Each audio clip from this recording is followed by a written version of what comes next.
let's set a space right now that the words come out of me with ease and grace, and that I get myself out of the way, and that within you that you open a channel that you can completely receive what you need to receive.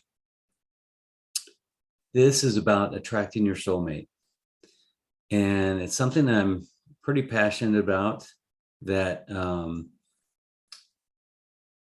really the thing that I've always wanted in my life is to completely love and to be loved. And I can see how in the past relationships that my partners didn't get all of me. And when I look at that with compassion and tenderness, now I can start to see why I didn't get the result of a relationship that somewhere inside of me that I was hoping for. That's a hard thing to look at. That why would you ever block something like that? Why would you ever resist being loved? And that's the that's the question that comes up with a lot of people that I work with, and myself included. Why would you block that? Why would you put anything in the way of being loved? But it's not you that wants to block it. It's your ideas, your mind's beliefs and thoughts about who you are and what you deserve and what you're worthy of, and all that crap that gets in the way of that. So the first thing that I do with people is find out what's in the way of that, or what kind of stories are being told. I'll share with you a little bit of an attract your soulmate session that I had yesterday. And of course, it was different than what she was expecting, but that's how it goes. But we talked about, who she was or who she is and how she's been in the world. And she's really focused on a career, which is the first kind of the first signal. It's not a bad thing in of itself, but a lot of times people can get unbalanced in their pursuit of the career, and which is what happened with her. She was pursuing a career and doing very well. She's a very friendly, nice, sweet, intelligent person, and she was tall. And she spent a lot of time playing basketball and being involved in sports. And she said, I spent a lot of time in sports and spent a lot of time in my career. And then she starts, it's funny thing that happens when you start speaking about this for yourself. The words come out, and you can see the kind of look on your face when you realize what the problem is. So in of itself, it wasn't that her career was the focus or her sports was the focus. It was those things behind that. So we kind of dug a little deeper in that. She was intimidating to the wrong men. What I mean by that is the right man would look at her and go, yeah, I am so into who you are, and you're powerful. Awesome. Let's make you more powerful. You're beautiful. That's great. All the right man would embrace every part of her, but the wrong man would look at these other women as maybe more able to be manipulated or controlled, or maybe there were trophies or whatever these guys were thinking. She was not that. She was not one that really wanted to be controlled. So that was part of it, that just the right guy, the right combination wasn't available to her. And then we looked at that. Why isn't that available to you? And part of that was she hadn't really set her desires, her needs for herself. And she wanted love. It was so beautiful to hear that. She wanted to be loved, and she wanted to share life with somebody, and to come home and share, what happened in the day and all those kind of things. But she hadn't narrowed down what she was looking for without being too limiting. So we dug a little deeper, and we talked about, I think I mentioned something about, when a lot of women that I work with are unbalanced in their feminine and masculine energies, they lean more into their masculine energy, which makes them feel safe for a while, but at the detriment or at the sacrifice of their feminine energy. And that kind of dynamic, it can kind of push the guy away. And if he's not really comfortable in himself, it can push him away. And we sort of looked into that, and she started, like, right then and there, she uncovered what the thing was. When she was a little girl, her mother was mostly stay at home, and her mother really loved to dress up, and she had this style about her, and she had this kind of sexy look about her that she could put on with her makeup and her hair and all those things. It was really beautiful, but she never went anywhere. And her feeling was in that the childhood that her mom was always cautioning her to be careful. You don't want to go out there alone, and people are not nice and that kind of thing. So it's kind of interesting that she would get dressed up but then stay home because she had these fears about it, which she projected onto her child. So what does that child do? She starts to lean more into her masculine energy, feel safer to hang out with boys, and she became a tomboy. So she didn't really have, you could see it right there. She was really frustrated and sad that she didn't get the guidance on how to, in a healthy way, embrace and exhibit this feminine energy without setting herself up for something that was not healthy.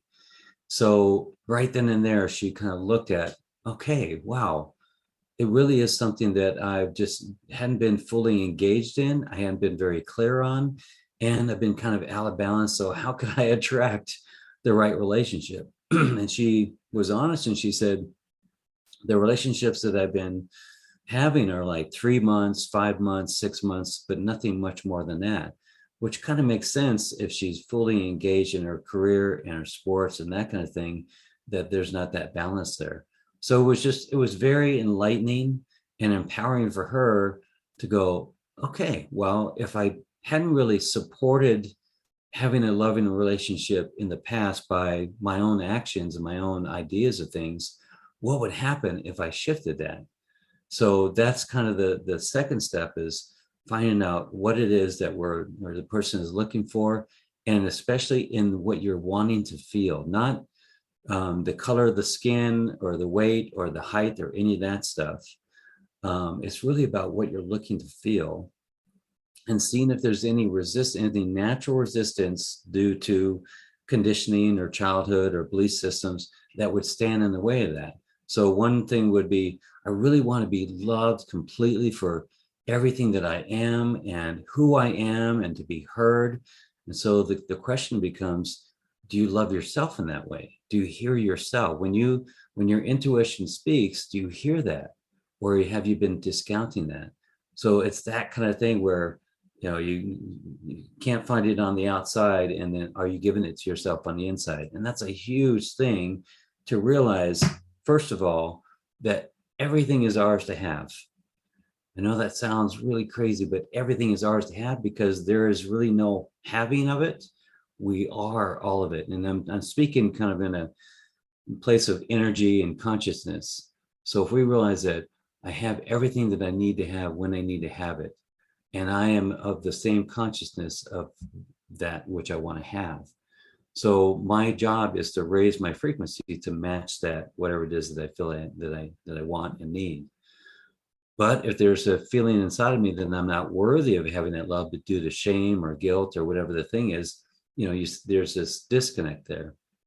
So it really does help to kind of go into a little discovery with yourself to find out, okay, I want this kind of relationship. And some people call this a soulmate relationship, or twin flame, or whatever title you want to put on that. But also being clear on, if you want a soulmate relationship, realize that you may already have a soulmate in your life.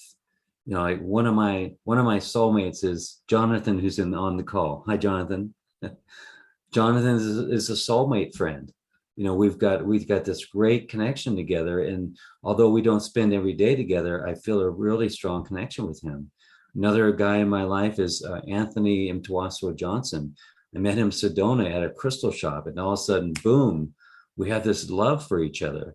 He's a black man, I'm a white guy, but there's this commonality between us about where we lived and all these differences, but it's the commonality. And we have this relationship that every time that we're together, there's this great love for each other.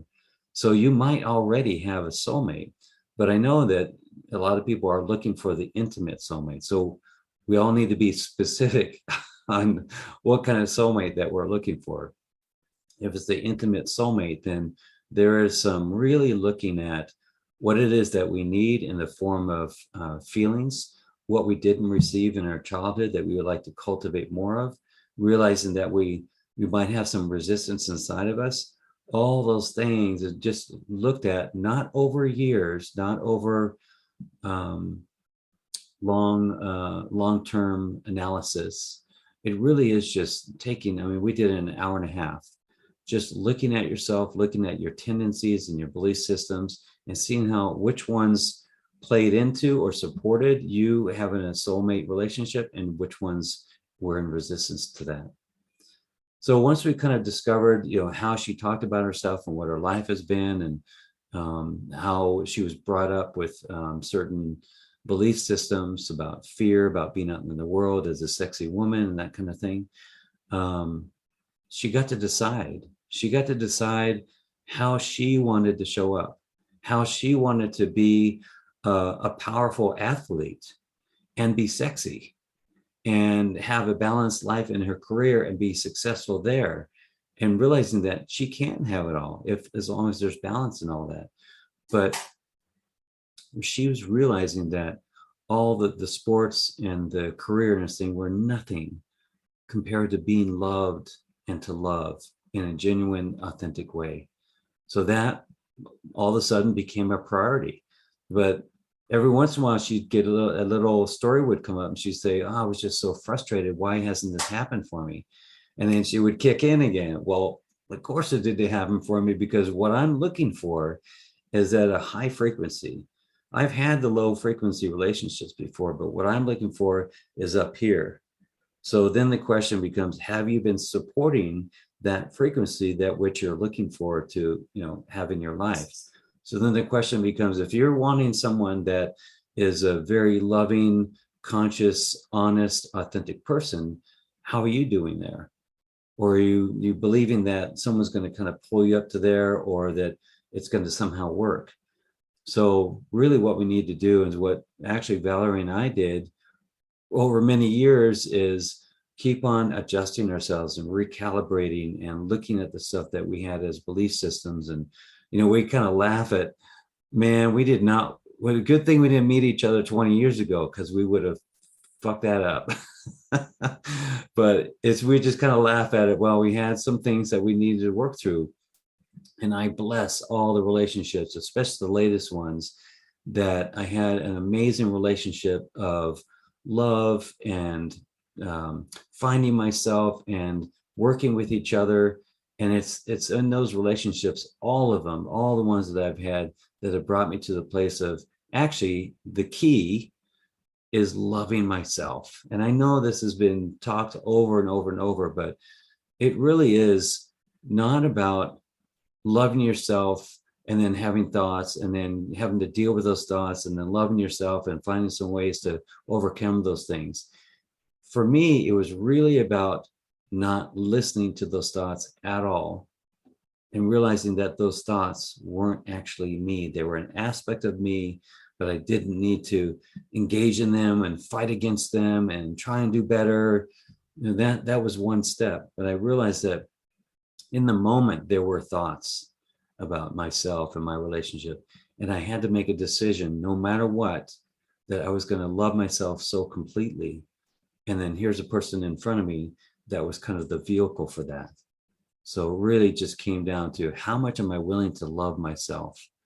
And I know the story is that I try to, but I have these thoughts about, stop engaging in the fight with the thoughts that are detrimental to you. You have this ability to completely stop and be in awareness of love, and allow those thoughts just to dissipate on their own. You are that powerful. So that was a big thing that we talked about, is really kind of engaging in that. And, some amount of anger also kind of applies here, that I need to use a little bit of anger towards my own mind so that I could reassert myself again. So that played a part in it. The last part that is really helps in attracting your soulmate and getting onto that, really it is a frequency of consciousness, or you could say reality, is to do some sort of a meditation or a journey that you can feel what that feels like. So here's what I did with her. She was sitting on the couch at my office, and I just had her get really present with herself and who she is right now, and acknowledge this love that her soul has for her right now, where she is in her journey. And as she got really present, then I moved into, now imagine that there's another version of you that already exists, and it knows what you've been going through, and it has such deep compassion and love for you. It's just in a different place now. It's just diving off a higher diving board right now. So there's no judgment about where you're at and how long it's taking. It knows that it already exists. And then I had to go into what it feels like to be that person, to be in that version of herself, and how that version of herself would feel about the world and feel about herself. And when you allow yourself to speak those words out, it becomes this truth, and you start to really get into the feeling of it.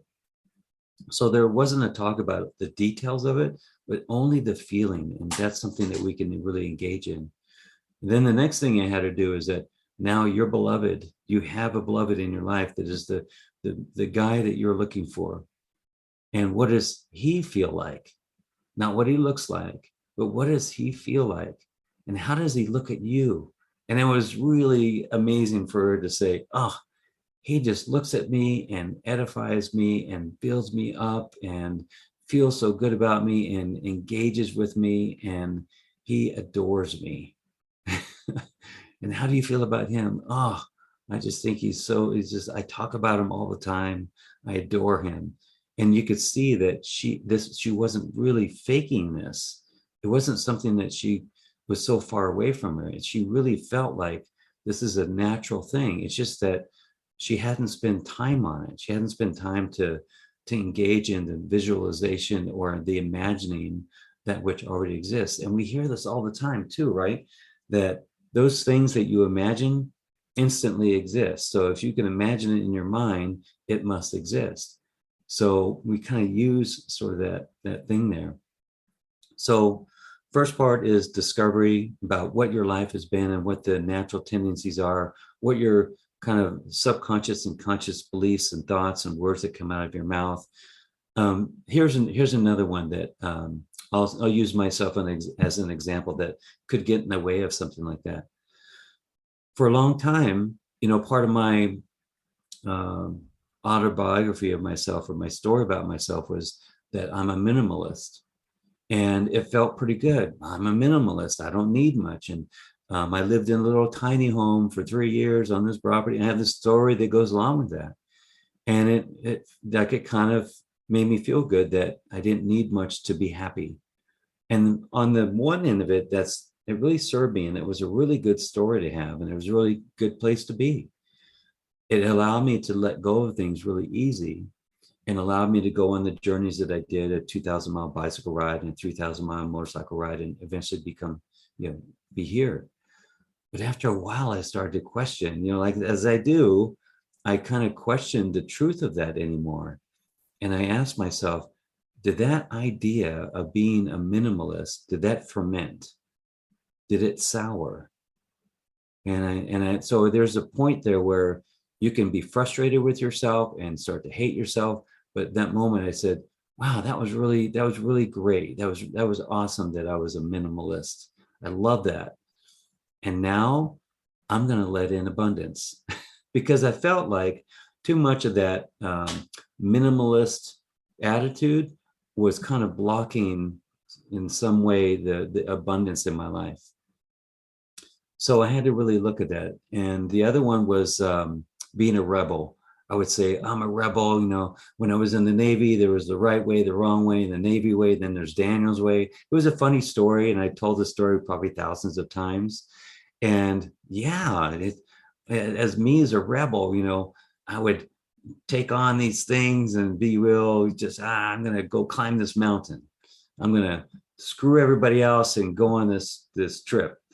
It was fun. It was fun to be a rebel and to kind of buck society's norms and that kind of stuff. And it made me kind of, it was the passion inside of me that is part of me. I mean, it's probably all related to the stars that were, the planets that were aligned when I was born. So it is a part of me. And then I questioned that one. What about if that rebel nature has blocked some things that wanted to come into my life, but I've rebelled against things? And what if that has fermented or soured? So what if I just really embraced all of life, everything that is the societal norms and all that stuff? So that there's no resistance to things like that. And so that's where I am now. So that's the question that I'm putting to her is there any ideas of yourself or stories of yourself that might get in the way of that? And then she did. She has some things about, I just like hanging out with boys, or I like doing boy things. I like sports, and I'm not really good at being feminine. And so we worked on that. So any of the things that come out of your mouth about these beliefs that you have about yourself, it could be that some of those, if not all of them, may be standing in the way of you either meeting that one person that is so perfect for now in your relationship, I would say, that will cause you to do the right work, that will cause you to look at the right things, so that your love will deepen. So what I'm saying here is that it may not be the relationship that everything is, quote, perfect, that you guys never get upset with each other, that you never argue, that you never get triggered. And I've heard of relationships like that. But there is an amount of growth that happens when we get triggered, when we're caused to look at our stuff, when we're caused to look at our own shadows. So a soulmate might be, or so intimate soulmate might be the person that you just adore, and they adore you, and you just fit together, and you have so much fun together, and there's stuff that you love doing alone, but you love doing it with this person too. And sometimes they trigger you. And it causes you to become a better person. It causes you to clear away anything that would cause resentment in your life and in your relationship. So for me, a soulmate can show up in so many different ways, but it's that relationship or intimate soulmate that causes me, in the most loving, honoring, gentle, tender way, to look at my shit, and causing me to be more in love with myself and more in love with this other person. So that's all I have for this short time. If you want more, Valerie and I are doing an Attract Your Soulmate workshop on February 25th, and feel free to engage in that. I think it's $44 online and $88 in person. And we're going for a few hours. So that'll be in Sedona at our studio at 1785 Highway 89A, number 1C in West Sedona. Otherwise, check us out online, and I'm sure you get a lot from it. Thank you very much. I love you. Bless you. See you next time.